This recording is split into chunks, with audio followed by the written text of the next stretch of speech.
सरफराजच्या रनआउटवर जडेजाही व्यक्त झालाय। त्याने माफी मागितली। या माफीनंतर सरफराजची रिॲक्शन काय होती तेच या व्हिडिओत जाणून घेणार आहोत। माफी मागणारा मोठा असतो की माफ करणारा हे समजून घ्यायचं असेल तर हा व्हिडिओ शेवटपर्यंत पाहावा लागेल।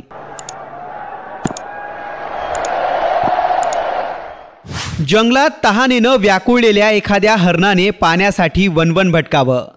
पाण्यासाठी हेच हरिण जंगलात मैलोमिल पायपीट करतं।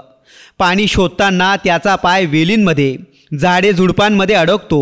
ते पडतं, धडपडतं, पण पाण्यासाठी ते पुन्हा उभं राहून जीवाच्या आकांताने धावतं। अशातच त्याला एक पाण्याचा झरा दिसतो। पाणी मिळालं या आनंदात हरिण दीर्घ श्वास घेतं। ते पाण्याच्या झऱ्याजवळ जातं, जरा वेळ उसंत घेतं। आता हरिण पाणी पिणार तितक्यातच एका शिकाऱ्याचा बाण हरणाला भेदून जातो।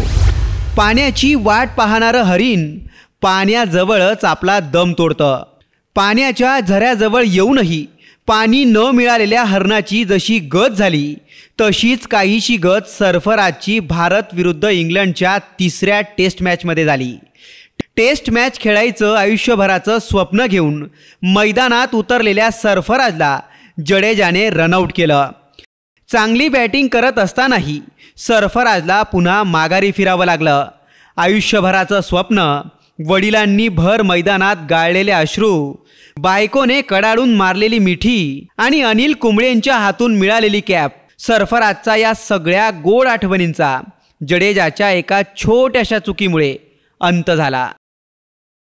99 वर असणाऱ्या जडेजाने नसणारी धाव घेण्याचा प्रयत्न केला आणि नॉन स्ट्राईकवर उभा असलेला सरफराज बाद झाला।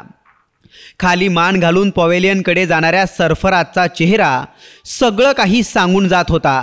रोहित शर्मा, सरफराजचे वडील यांचीही रिॲक्शन बोलकी होती। आपल्याकडून चूक झाली आहे याची भावना मैदानातच जडेजाच्या मनात आली।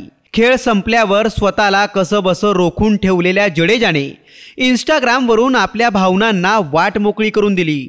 जडेजाने खुलेआम सरफराजची माफी मागितली। आपल्या मिसअंडरस्टँडिंगमुळे सरफराज रनआउट झाला याबद्दल जडेजाने जाहीर माफी मागितली। पण सरफराजनेही जडेजाला मोठ्या मनाने माफ केलं। होय, सरफराजने मोठ्या मनाने जडेजाला अप्रत्यक्ष का होईना पण माफ केलं। तिसऱ्या टेस्ट मॅचमध्ये पहिल्या दिवसाचा खेळ झाला। शतकी खेळी करून नाबाद राहिलेला जडेजा ड्रेसिंग रूममध्ये परतला। जडेजाला आपलं शतक झळकवल्याचा आनंद होताच, पण त्याहीपेक्षा जास्त सरफराजच्या रनआउटचा त्याच्या मनात गिल्ट होता। जडेजाने न राहून इंस्टाग्रामवर एक स्टोरी अपलोड केली। त्यात त्याने लिहिलं की सरफराजसाठी मला प्रचंड वाईट वाटतंय, ही माझी चूक आहे। सरफराज चांगलं खेळला। जडेजाची ही स्टोरी खिलाडू वृत्ती दाखवणारी होती। आपल्यापेक्षा वयाने आणि अनुभवाने लहान असणाऱ्या खेळाडूची जाहीर माफी मागायला वाघाचं काळीज लागतं। जडेजाने ते केलं, पण तरीही जडेजा सोशल मीडियावर तुफान ट्रोल झाला। लोकांनी अगदी 2017ची चॅम्पियन ट्रॉफीची फायनल आणि जडेजाने हार्दिक पंड्याला केलेलं रनआउटही उकरून काढलं। जडेजा नेहमीच चांगलं खेळणाऱ्या खेळाडूंना आऊट करतो असा ठपकाही जडेजावर ठेवला गेला। जडेजाने माफी मागितली। जडेजा ट्रोल झाला।